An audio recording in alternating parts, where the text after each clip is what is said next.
Licence music ভিডিওতে কীভাবে set করবেন সেই বিষয়ে আমি বিস্তারিত আলোচনা করব। যারা বিভিন্ন ভিডিও তৈরি করেন, অনেকে চাচ্ছেন যে কপিরাইট ছাড়া, কপিরাইট আসবে না, ইস্যু আসবে না, এগুলো ছাড়া আমি কীভাবে ব্যাকগ্রাউন্ড মিউজিক ইউজ করব সেই বিষয়ে আমি বিস্তারিত আলোচনা করব। আমার ভিডিওটা না টেনে সম্পূর্ণ দেখবেন। আপনি যখন একটা পোস্ট রেডি করবেন, তখন এখানে রেডি করার পরে যখন আপনি এখানে আনবেন, আনার পরে এখানে দেখতে পাবেন যে এক পাশে দিয়ে অডিও ট্যাক্স, এখানে আইকন আছে, ইংলিশও লেখা আছে। আপনি টেক্সট যেটা এটাতে টাচ করে বিভিন্ন লেখা দিতে পারেন সুন্দর করে, অথবা এখানে যে অডিও যেটা আছে এটাতে আমরা টাচ করলে ব্যাকগ্রাউন্ড মিউজিকের অনেকগুলা আনলিমিটেড মিউজিক আসবে। আমি টাচ করলাম অডিওতে, এখানে টাচ করার পরে এখানে আপনি অরিজিনাল যে ভিডিও করছেন ওটার অডিওটা রাখতে পারেন, অথবা add music, add over voice. Add মিউজিকে টাচ করলাম, টাচ করার পরে এখানে অনেকগুলো মিউজিক আসছে। এখানে আপনি চার্জ অপশন আছে, সিওল আছে, এখানে আনলিমিটেড আছে, রয়্যালিটি ফি আছে, লাইসেন্স মিউজিক আছে। লাইসেন্স মিউজিকও যখন আপনি ব্যবহার করবেন, এখন এগুলো আপনি সেফলিভাবে ইউজ করতে পারেন। রয়্যালিটি ফি যেগুলো, এগুলো আপনি সেফলিভাবে ইউজ করতে পারেন, কোনো সমস্যা নাই। এখানে চার্জ অপশনে গিয়ে আপনিও এভাবে চার্জ অপশনে গিয়ে মন মতো লিখে নিতে পারেন বাংলা ইংলিশে। আমি নাচ বার করলাম, আপনিও গানও বার করতে পারেন, বা অন্যান্য আছে। দেখেন এগুলা সব লাইসেন্স করা মিউজিক, এগুলো ব্যবহার করলে ফেসবুক থেকে কোনো ইস্যু আসবে না। ঠিক, এখানে আনলিমিটেড আছে, আনলিমিটেড। আপনি উপরে নিচে স্ক্রল ডাউন করে উপরে নিচে দেখতে পারবেন। আপনি এখানে বাংলাতেও টাচ করতে পারবেন, ইংলিশও লিখতে পারবেন। যারা বাংলা বোঝেন বা ইংলিশ কম বোঝেন, তারা বাংলাতেও টাচ করে এখানে আমি একটা সেট করে দিছি। এখানে আওয়াজটা শোনা যাচ্ছে না, আওয়াজ না শোনার কারণ হচ্ছে আমি মিউট করে রাখছি।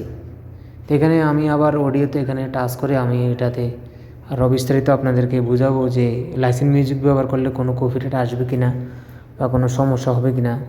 এখানে আমি টাচ করছি, টাচ করার পর দেখেন লাইসেন্স মিউজিক এখানে দেওয়া আছে, this audio is safe to use, অর্থাৎ আপনি সেফলিভাবে এটা ব্যবহার করতে পারবেন। তবে fade out may be adjusted due to engagement with the music right holder, অর্থাৎ যার এই মিউজিকটা, সে এখান থেকে কিছু আর্নিং ফেসবুক থেকে দিবে, আপনাকেও কিছু দিবে। তবে আপনি সেফলিভাবে এটা ইউজ করতে পারেন, এটা কোনো সমস্যা নাই।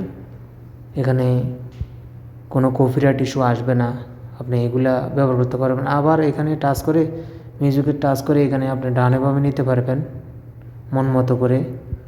এটাতে আপনি মিউজিকটা টাচ করার পরে এটা আসবে, আসার পরে আপনি ভলিউম বাড়াই দিতে পারেন, কমাই দিতে পারেন, বা ডানে বামে নিয়ে আপনি যতটুকু দরকার এতটুকু নিতে পারেন। এখানে লাইসেন্স মিউজিক সম্পর্কে আমি আপনাদেরকে ধারণা দিলাম। এখন রয়্যালিটি ফি যেটা, এটা সম্পর্কে আমি জানাবো। আপনি যদি ওই নাচটা পছন্দ না হয় বা ওই গানটা পছন্দ না হয়, আপনি অন্যান্যগুলোও নিতে পারেন।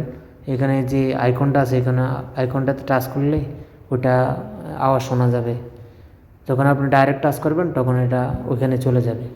আমি বাংলাতে টাচ করলাম, বাংলাতে ওটা টাইপ করার পরে এখানে দেখেন এই যেটাতে আপনি যেটাই লেখেন, অর্থাৎ আপনি যেটাই লেখেন না কেন এখানেই আসবে। তবে শর্ত হচ্ছে আপনাকে লাইসেন্স মিউজিক যেটা, এটা আপনি খুঁজে বের করতে হবে। লাইসেন্স মিউজিক সেফলিভাবে আপনি ইউজ করতে পারেন, কোনো সমস্যা নেই। এখানে স্ক্রল ডাউন করে নিচে গেলেও বা উপরে গেলেও অনেকগুলা মিউজিক আপনি দেখতে পাবেন। আমার ভিডিওটা না টেনে সম্পূর্ণ দেখবেন, তাহলে এখান থেকে অনেক কিছু শিখতে পারবেন। যারা ফেস থেকে দেখতেছেন, ফলো দিয়ে পাশে থাকবেন। প্রশ্ন থাকলে কমেন্টের মাধ্যমে জানাবেন। আর যারা ইউটিউব থেকে দেখতেছেন, তারা আমার চ্যানেলটা সাবস্ক্রাইব করে পাশে থাকবেন নিত্য নতুন ভিডিও পাওয়ার জন্য। আমি লাইসেন্স মিউজিক সম্পর্কে বিস্তারিত আলোচনা করলাম।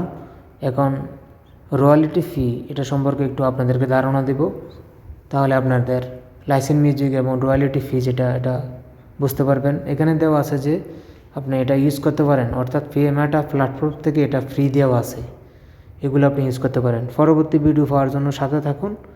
ধন্যবাদ।